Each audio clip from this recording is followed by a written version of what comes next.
Sylvia's Traders Lounge, in partnership with Scope Markets, welcome you to yet another webinar where we learn, trade, and profit. We shall be giving you trading insights on technical analysis, fundamental analysis, risk management, and trading psychology. Today's guest is Brynne Kelly, and our theme is how to use fundamentals to trade energy commodities such as natural gas and oil. And welcome all to today's webinar. Brynne Kelly is the founder of the Fundamental Angle, an analysis and consulting company that leverages her 25 plus years in the energy industry. She has served in leadership roles on merchant trading desks for some of the world's leading energy conglomerates, managing large portfolios ranging from $100 million to over $1 billion. In addition, she has managed portfolios for large hedge funds and unregulated subsidiaries of large electric utilities and designed software applications for a leading ETRM software provider. She is passionate about understanding markets and what influences them. Her background makes her a natural fundamental trader due to her deep-seated experience in the merchant energy business. She is now the head of research analyst at Cornerstone Futures. Welcome so much, Brynne. It's nice to have you. Thank you. Thanks for having me. All right, so we'll just start by you giving us a brief story about your journey into trading and how you started off trading at merchant trading desks. Yeah, I went to college and got a business degree and ended up getting a job. Fortunately, I didn't know anything about it, but working for a company called Cargill in the state that I grew up in Minnesota, and was placed in their trading group. And that's how I first found out about trading. And that really led me to, piqued my curiosity. I didn't know about that as a career path. And so I did a lot of research and spent several years moving around to different jobs across the country until I finally was able to land a role trading electricity in the late 90s, when in the US, the electricity markets were deregulating and they were starting to, build trading desks and starting to unbundle the commodity, the electricity commodity itself from, the utilities service package. And so in that way, there became a wholesale market. And it was a great place to start because it was a brand new market. So in that way, everybody was sort of learning about the commodity itself. And I was lucky enough to start at a company that was very interested in not just financially trading the energy commodity, the electricity, but participating in the physical nature of the commodity itself. And that's the essence really of a merchant trading group. It really means that beyond just buying and selling the financial products, you're also taking advantage of physically moving the product around the country and taking advantage of differences in locations. So there's location in any energy product. There's a location spread, there's a time element, time spreads, and there are sort of quality spreads. And in electricity, quality would be on peak versus off peak. And in oil, for example, quality differences would be heavy, sour, or light sweet crude. And in that way, because that is where I started, I really got ingrained in understanding the relationship of energy products, not just, you know, when this first rolled out, there weren't even technicals. It was all over-the-counter physical swaps that traded. And so we weren't looking at technicals. We were looking at price relationships and moving product around to sort of take advantage of physical arbitrage. And that has stuck with me my whole career. So the rest of the time, and as I've progressed throughout my career and moved on from electricity to gas and to oil, I always attack a trading of the product that I'm trading through its fundamentals, because nothing exists by itself. You know, there always will be somebody out there in the market that if you can take a barrel of oil, for example, put it on a truck in one market and move it to another market and get more money for it, people are going to do that. It takes longer for those sort of arbitrage opportunities to, you know, get arbed out in the physical markets than it does in the financial markets. If you think about trading the financial markets, let's say there's an IPO and some company is going to buy another company for, you know, $20 a share, and that company is trading 10. It will immediately go to 20 or right around 20. It's a financial, you know, arbitrage that gets arbed out immediately. It takes longer in energy markets because there's logistics that have to be arranged. But in that way, if spreads become disconnected, you know, I'm always looking at why and, you know, what has changed, and, you know, is that a signal or is it an opportunity? And that's different than the way a lot of people attack the markets. They're generally looking at charts and, you know, different technical indicators. For me, you know, I don't come at the market that way because I don't feel that, you know, my, just the technical, you know, my internet connection, my computing power, you know, like there are people that are, and companies spending so much money on and building algorithms and programs that can take advantage of all of these signals. Anything that I could see technically in a chart has long already happened. You know, you're always kind of late to the party. But that's just how fundamentalists think versus technicians. This is a difference. All right, thank you, Brynne. Maybe could you unshare your screen so that we can be able to see you as you speak? Oh, hello. Good. God, I thought I was. All right, so thanks for that. Maybe for the next question, how do you conduct your evaluation of oil and gas companies just to see their viability to express your trading ideas?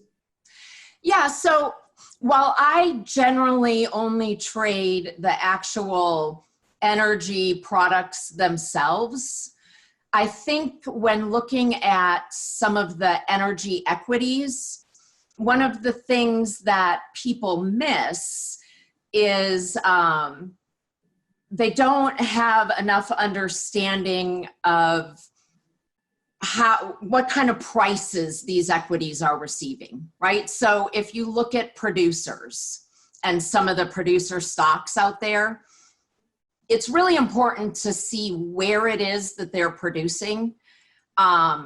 Because let's take WTI crude oil, which is the US contract, and you're looking at a producer somewhere in the shale region in the US. You need to understand what the price difference is between WTI and, let's say, North Dakota. That's one of the Bakken shale. People might have heard of that. You know, they're receiving $10, sometimes $20 less than the WTI price. And so people tend to miss what the underlying fundamental financial picture is, how they've hedged themselves and the exposure. And from that level, I try to see how they've structured their hedges and what price they're actually realizing in the market if I were to try to evaluate any of these equities. But like I say, I stay pretty much just on the commodity itself. If I have a belief about the direction of oil or gas, I prefer to express that by buying or selling oil or gas, not by buying a stock, because along with the movement the stock might enjoy from the actual price of the commodity itself, you also have management styles and debts and, just everything else that they're involved in. They're usually not simple plays. So I tend to express my views just directly in the market. But if you are looking at any of these companies, I would say look at their hedge. You just pull up their quarterly filings and they all list the way in which they've hedged their production, for example. And there been, we don't have enough time to go into all of it today, but there were a lot in this, big sell-off in oil. The popular way to hedge exposure has been these three-way options where producers sell a call, buy a put, and then they sell a put with a lower strike. And I went through some of their quarterly filings and mapped it out. And what you could see was that as oil fell below $30, all these producers ended up getting long again, which is something that had never happened to them before. And in that way, they're not experienced in dealing with that. And there was a lot of panic in the market. So pay attention to how they're hedged and also pay attention to where they're producing and what prices they're realizing. And I think that will help you kind of weed out the good and the bad on the equity side. Right. Brynne, maybe for those of us who are new into trading, can you tell us the difference between WTI crude oil pricing and that of Brent? Sure. So WTI is the benchmark for US crude oil, and Brent is the benchmark for oil in Europe. It's the North Sea area. One of the big differences between the two is that WTI, the delivery for that futures contract, is in Cushing, Oklahoma, which is several hundred miles inland. So it's called a landlocked contract. In that way, it has to be moved via pipeline to the coast in order to get it on a ship to export it. Brent, on the other hand, is priced as a waterborne cargo. So it's considered production in the North Sea. And in that way, it has a little bit of an advantage in getting itself to global demand markets. And, as the US is now, we now export oil, we're competing to move our oil into, the Middle East, into China, across, quite honestly, Africa with their, West African Light has been for a long time a huge competitor, big supplier to the US, and now, we're in competition, and it really all comes down to who's closer, because, it's transportation costs, right? You got to load it on a ship, and, it costs a certain amount of money to get it to Europe, costs, twice as much to get, to the Middle East or get, to China. And in that way, whoever is the closest and has the cheapest production and of course has a track record and is reliable, has the edge. And in that way, WTI has a little bit less of an edge, just because, first of all, we've only been exporting for about 5 years. So our infrastructure isn't completely built up. We used to produce oil and bring it on land and use it ourselves. Now we produce oil and move it to the coast so we can put it on a ship and export it. So important relationships to look at, but it is a key difference between the two of them. All right, maybe now you can tell us how volatility has impacted your market outlook for trading energies. And then that would be now before we start your presentation. Sure. Well, wow, certainly crude oil, which generally has maybe 30% implied volatility on options, at the money options for quite a while. Sometimes even lower. Over this last year, there have been a lot of events that have spiked volatility. We had the drone strike on Saudi Arabia and the production there. We had the military action early in the year. So there have been some brief spikes in volatility, maybe up to 50% or so. But in this last oil sell-off, starting in the end of March and April, we saw implied volatility in oil get up, almost to 200%, 100, 200%. And in that way, it's very typical of uncertainty, right? So, and especially when a product has gone from, let's say, $70 down to $10, you you've disrupted the market so much that there's, a movement off of $10 is a much bigger percentage. A dollar move on a $10 product or a $20 product is just a higher percentage move than a dollar move on a $70 product. And so people were much more willing to pay extreme amounts for options because they believed there would be extreme moves. And there have been, and there certainly were. And I think we even, the CME, NYMEX was preparing for negative strikes on crude oil. It was, that dramatic of a move. So for me, I would say, when volatility is incredibly high, it really is hard to get your money out of options.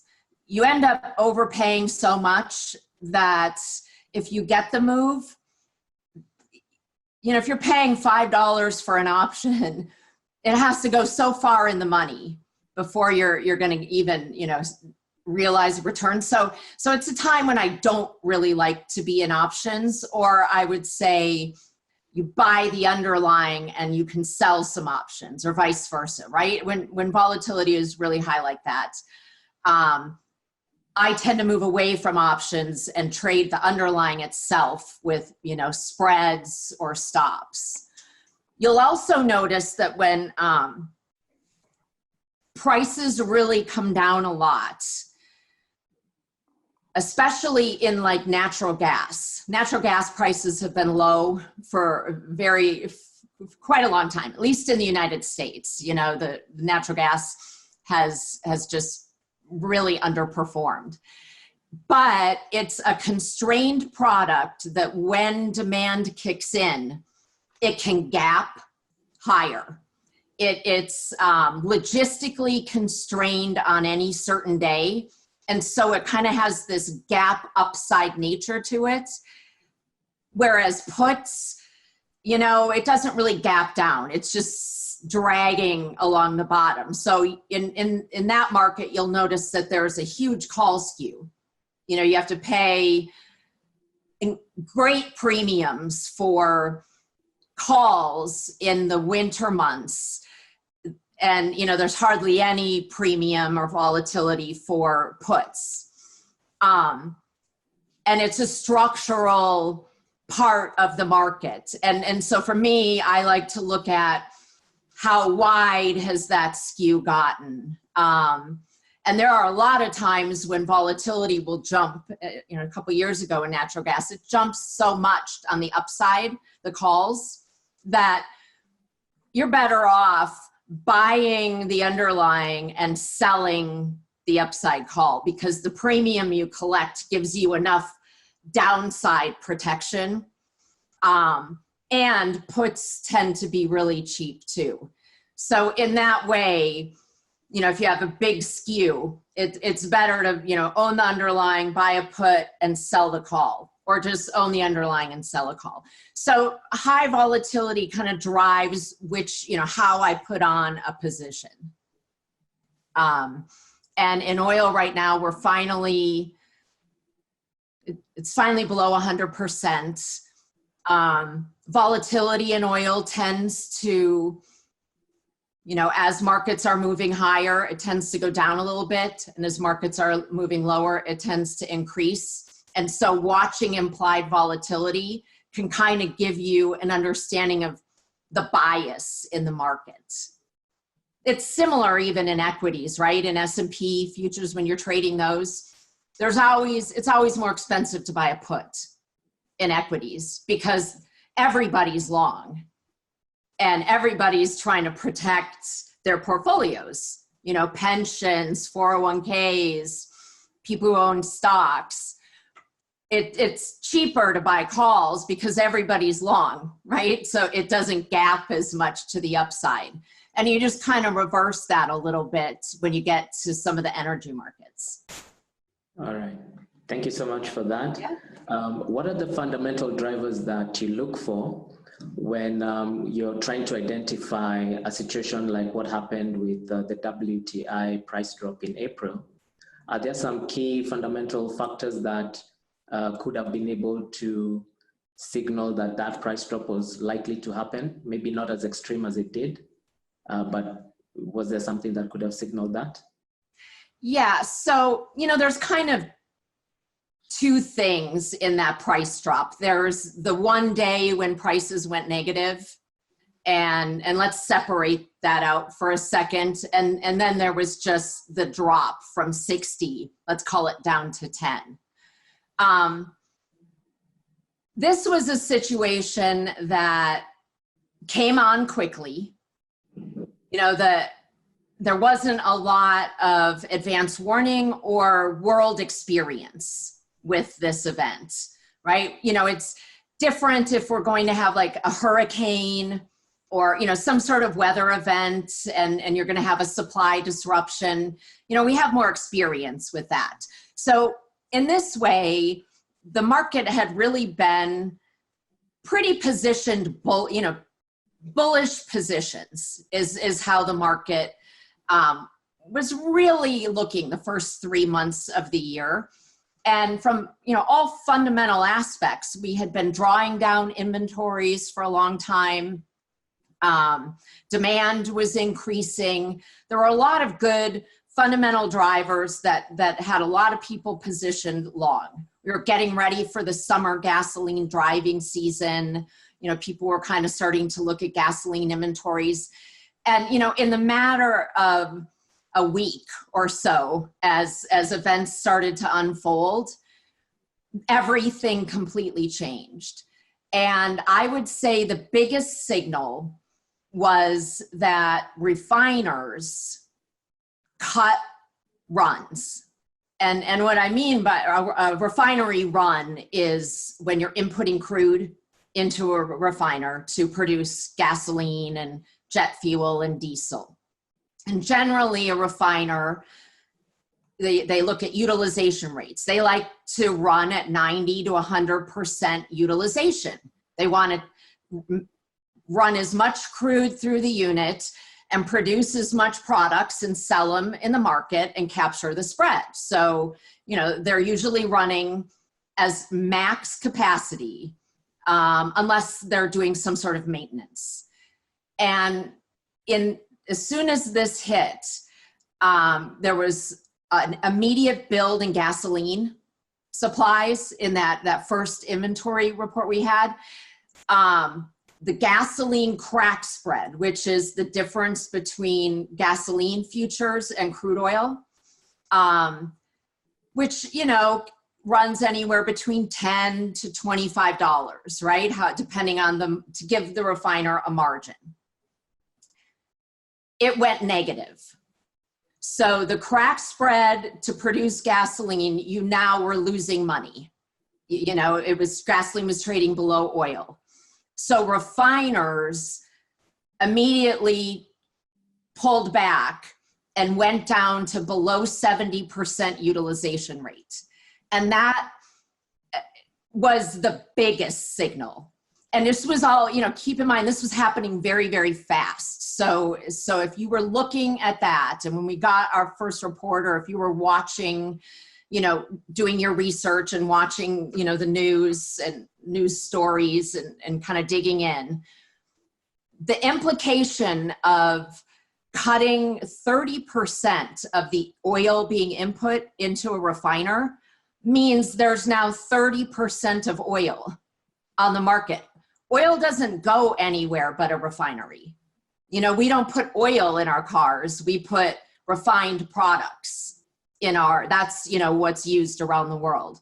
So if it's not going to a refinery, it has to find a home. So from a fundamental standpoint, that immediate, pullback by refiners at the, in a short period of time left a bunch of producers or owners of crude oil scrambling, right? It was a system that, it flows crude through a system, it goes into a refinery and it comes out. And if you immediately shut that door, there just wasn't, we've since had time to make adjustments in the system. But I think, as we were talking about earlier, in physical markets, it takes a little bit longer to kind of, change course, right? It's a big Titanic and it's not a speedboat. And in that way, you knew that there were going to be problems. And then as prices started to fall, if you had been looking at the hedges and how these producers were hedged, you would have known the price level at which there was really going to be trouble if we dropped below. And sure enough, just the combination of those events, left markets scrambling and people just having to just dump their barrels because they didn't have any other option. They didn't have time to plan. Now we've rebounded since, but that's because we've had time to plan, right? People have cut production. They've found storage contracts. They've been able to move things around, but you can't do that in the heat of the moment. And if you understand that physical,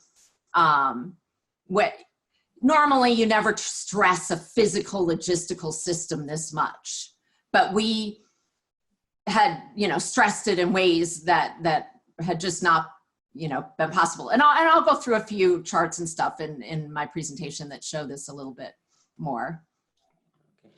All right, please go ahead and now do your presentation. We're really looking forward to your practical approach when it comes to trading energies. Oh, great, thanks. Should I share my screen now? Yeah. Yes. You guys see it?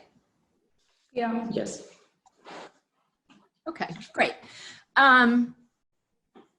So I'm just going to go through a little bit of what we just talked about, some of the,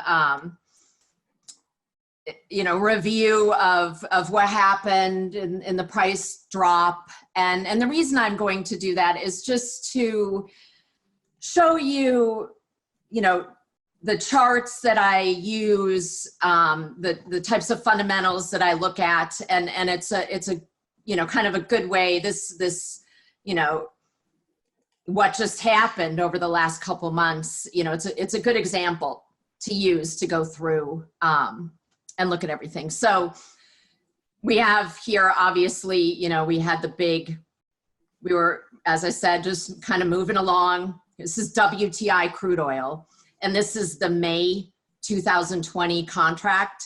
And this is the one that caused all the problems. So May futures were the front contract on the board when all of this was happening at the beginning of April, right? So at the end of March, beginning of April. So this was the contract that was on the board.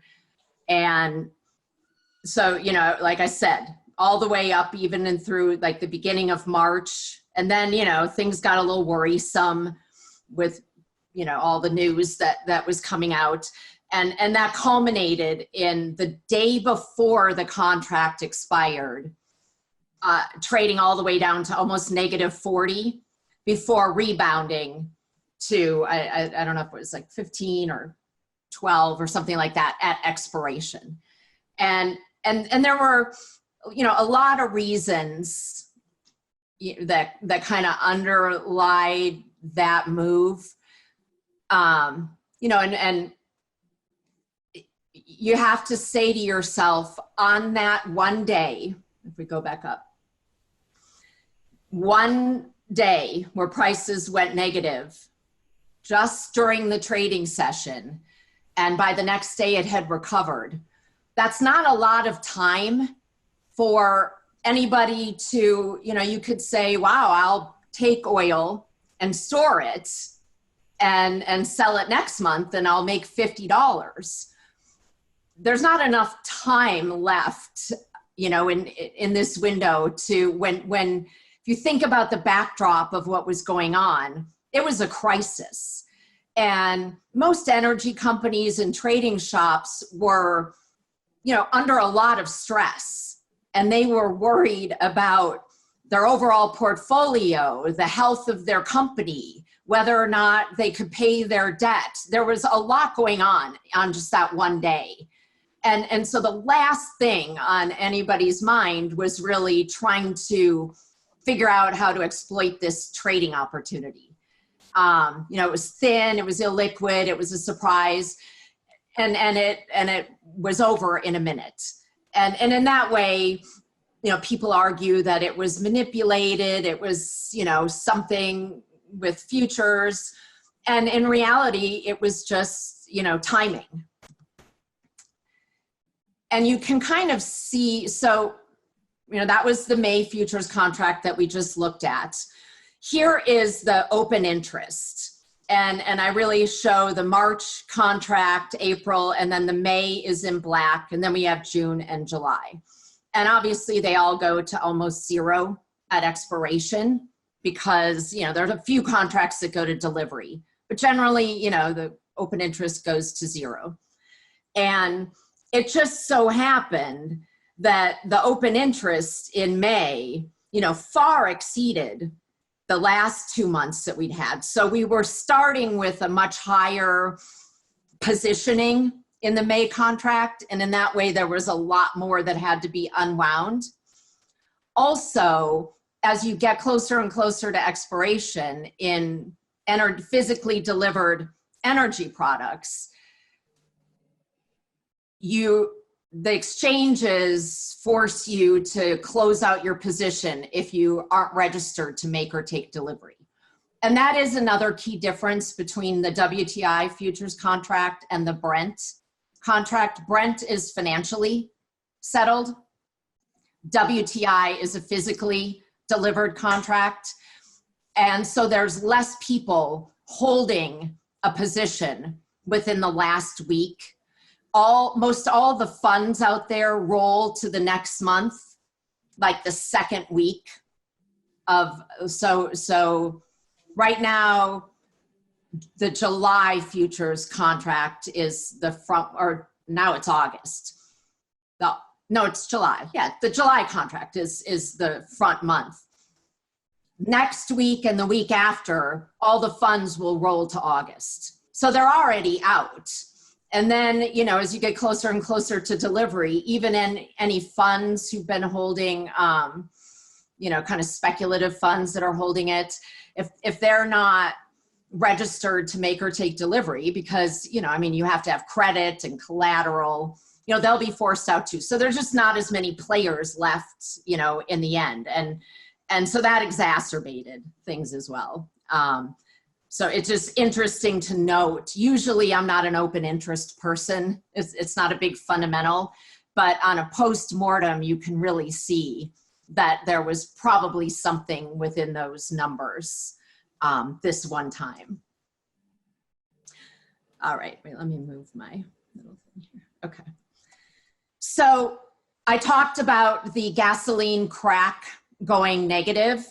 And here we have a chart, right? The blue line is the crack spread for heating oil or, ultra low sulfur distillate, I guess as it's called right now, gas, the equivalent in Europe would be gas oil, but it's low sulfur distillate. And the red line is the crack spread for US gasoline. And like I said, again, lots of stability, seen here, as it's kind of expected, when you get into summer, and you can see it was starting to happen, that the gasoline crack spread tends to overtake the heating oil crack, because you come out of the winter, right? You're using heating oil in the winter. And then as you're moving more into the summer, heating oil takes more of a back seat, and gasoline, as the driving season starts, tends to take over. And, the market was really positioned for that. And then, out of nowhere, all these stay-at-home orders came in, and, driving, they shut down. Well, I think it first started with flights. So all the flights, started being canceled. So there's no jet fuel demand, which kind of comes out of the gasoline stream, and dipped into negative territory here, right? And refiners respond much quicker than producers. Refiners will, it's easier for them to just shut down a unit. They're used to things like that. They do maintenance on their units all the time. So they really are a good first responder. Producers, that's what they do. They're just in the business of producing oil. So they're not, if they're not producing oil, there's no reason for them to even exist. And so they're generally real hesitant to, shut down production. They tend to just take the attitude of ride through the storm, right? Like, prices are low now, but they'll be higher later. And a lot of them are hedged. So if you've hedged your production, of course, you're going to produce it because you've already committed to deliver it. So in this way, you look for the first responder, and it was the refiners. And the minute, you kind of saw that crack go negative, number one, it's not going to stay there, because if they cut back runs, the rest of what's operating, will, they'll have reduced enough supply off the market that the spreads can go positive again. So just to see, that narrative via the chart, and then, of course, they're producing less, so the backup isn't as much, and it moved back up again. And these are great trading opportunities, right? Because they're spreads. So you're not talking about so much risk, as a flat, if you're just outright buying or selling oil. I tend to always approach the market from spreads, whether it's crack spreads, calendar spreads, and I'll get to some of those as well. Here is the U.S. refiner utilization, and you can see that there is really only one other time that we had a dip, even close to this area, and that was the financial crisis in 2008. We've far, surpassed that here, and it is taking quite a bit longer. And, uncertainty in the future, and the key driver to look for, and on the inventory reports that come out every week, there's really two main things that people, after the inventory number, they look at: percent utilization and production.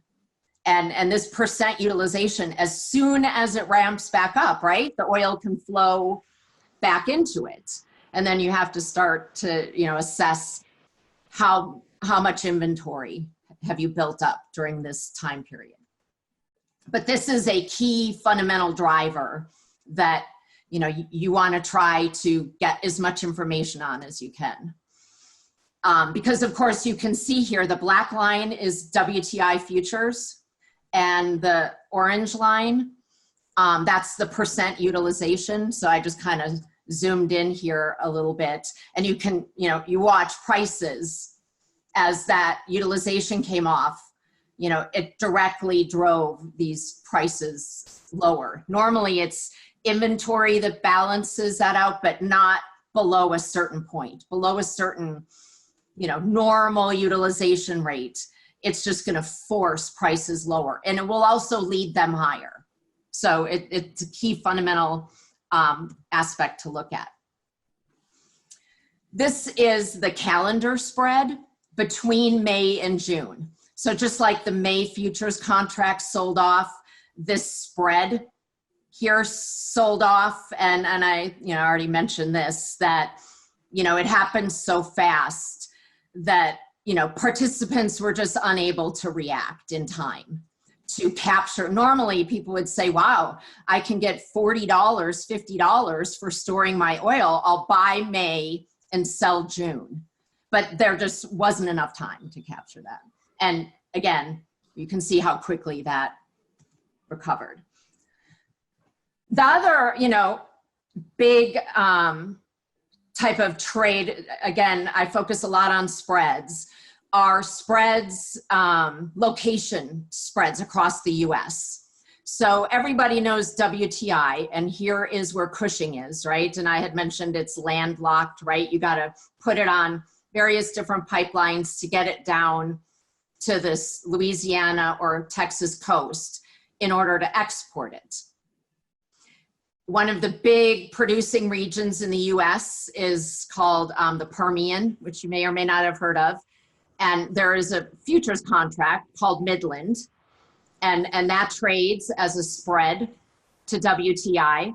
And there's also a Houston contract, and that trades as a spread, and so does LLS. So there are all these grades of crude, and then, Gulf Coast trades as a spread to Brent. Because when we import oil, we're importing Brent, and we export, so we either pay Brent prices or receive Brent prices. And it's just interesting to understand this flow, because the other thing that happened during this, I have to keep moving my little thing here, during the sell-off, the chart on the left is LLS versus WTI, and that was, it's Louisiana Light Sweet. And these are continuous continuous monthly futures. And then the chart on the right is Midland versus WTI. And you can see, of course, on this map, right, going from Cushing, the closer you are to the coast to be able to export, the bigger premium you had. And that's what we see here, right? LLS was trading almost $4 over WTI. Midland was trading, what is that, around $1, $1.50 over WTI. And it all of a sudden, when, this whole crisis happened, starting, just into March and April, both of these grades went negative to WTI. And that really, as long as they were negative, WTI prices were under pressure. And once these moved back, into positive territory, we've seen a rebound in WTI prices. The reason is if a positive spread means that everything can flow, right? If these grades down here are worth more, then production can flow and everything, the system is working still. And that was really an inflection point. And I just show these charts so that people can see, right? These are made using just settlement prices, just from, regular exchanges. I don't have any proprietary source here or anything. I happen in this there's a neat program out there called Quandl. I don't know if any of you guys have heard of it, but it has all historical settlement prices for all of these futures contracts out there. And they also have nice links with Python. They give you a nice Python key, and you can build and pull all of the prices in and make all of your own charts, and it's free. So, it's not like I'm using, some proprietary or expensive. This is just hard work. And that's the bottom line. If you're going to trade something, know it and do the work to peel back and understand it. This isn't, I have some access to special information. This is, I learn, I study, I understand, I research, I create charts, I look at value, I look at spreads, and I come up with plays. And if there's anything to take away from this on that, it's that you too can do this, right? And it's not going to cost you anything. Knowledge is free. I mostly already went through this, but the other support that has started to happen in the oil markets in the US, and it's a little bit misleading right now, and it's something to watch for. Usually everybody pays attention to this storage level in Cushing. That's, where all of the US major storage is. But the US also has something called the Strategic Petroleum Reserve, and that is along the Gulf Coast. And the US government has leased that out to US companies. And so we're now moving barrels from Cushing down there, and the spreads went positive and whatever. How are we doing on time? I think we have 5 more minutes of your presentation, so we can do the Q&A. All right, let's see. We'll just go over calendar spreads. So we talked about location spreads, we talked about utilization. One of the biggest positioning that takes place in the oil markets are on calendar spreads. They're very liquid and they're very active.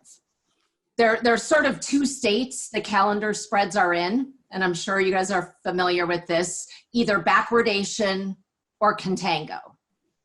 And when a futures market is in backwardation, it means the front month is higher than the next month, which is higher than the next month, and so on.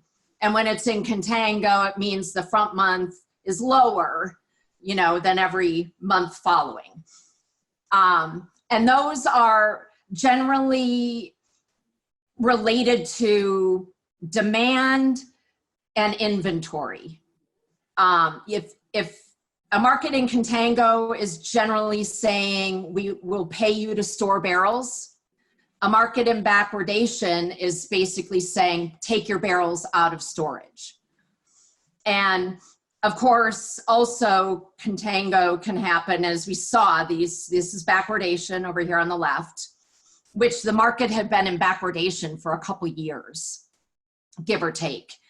Then all of a sudden, when we lost the demand, we slipped into severe contango, and you can see it's the front few months, right? Black is July, August, green is August, Sep, that fell the most. The further out 1 month calendar spreads really just changed tone, right? It went from backwardation to contango, but by the same amount. Really, it's the front of the market that had the severe reaction and then recovered. And right now, the market is really grappling with, are we going to move into backwardation in the front because there are, 10 million barrels of OPEC cuts happening right now, and there won't be in the future. And the reason we had been in backwardation all this time was there had been OPEC cuts small in place for the previous 2.5 years. So if demand recovers and we still have those cuts, will we move into backwardation to kind of incentivize the market to pull all of those barrels out of storage? And that's regardless of where price is. You know, most funds don't even really care where, if it's $30, $40, because they're trading these spreads. And you know, like this is a big move from the low up here to the high, but it's different than a flat price trade. These spreads can move if prices are going up or down. And it's an easier way, you know, a lower risk way, requires lower margin if you're trading a calendar spread. And it's something to look at and to watch, especially, you know, these front, if you're just stepping into the market, you know, take a look at some calendar spreads. And again, I made these charts, you know, I pull in the data, I decide how I want to look at the data, and I just program it in, right? So, and it's not like I had any computer skills really prior to this, but necessity is the mother of invention. So, you know, figure out what presentation of the data helps you make decisions. You know, this is how I like to see data.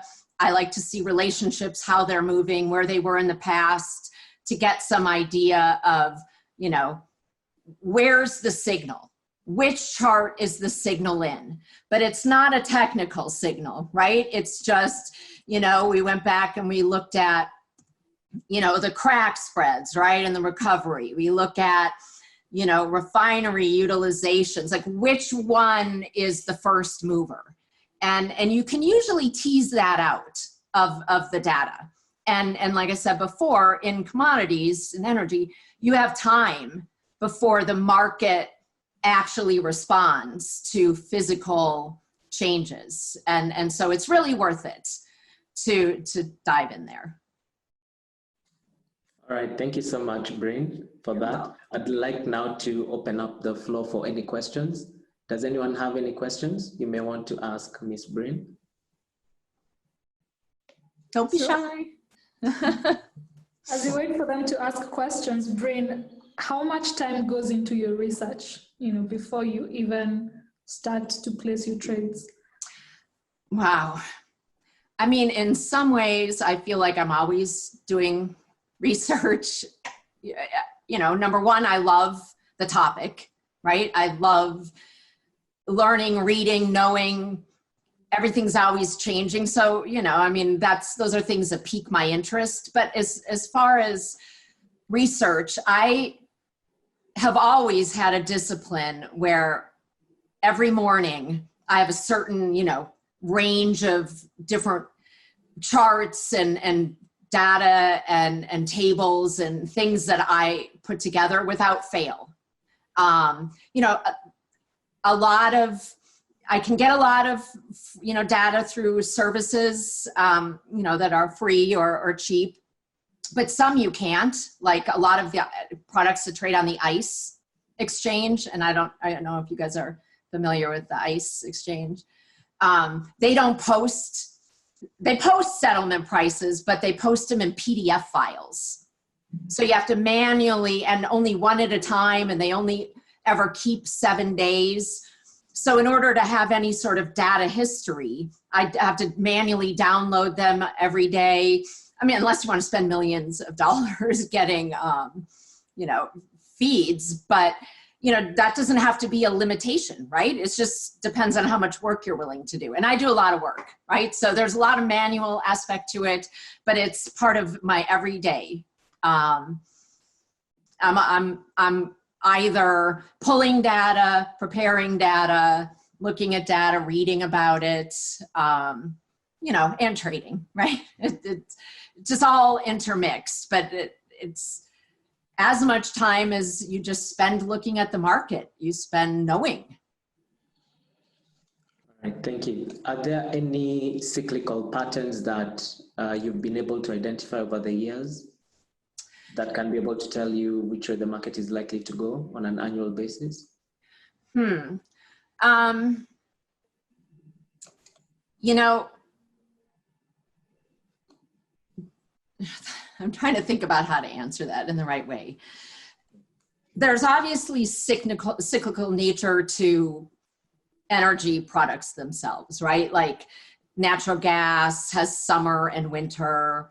You know, within oil, there's driving season and heating season. As far as historical patterns, there has been such a shift in the way the world consumes energy since the US became an exporter.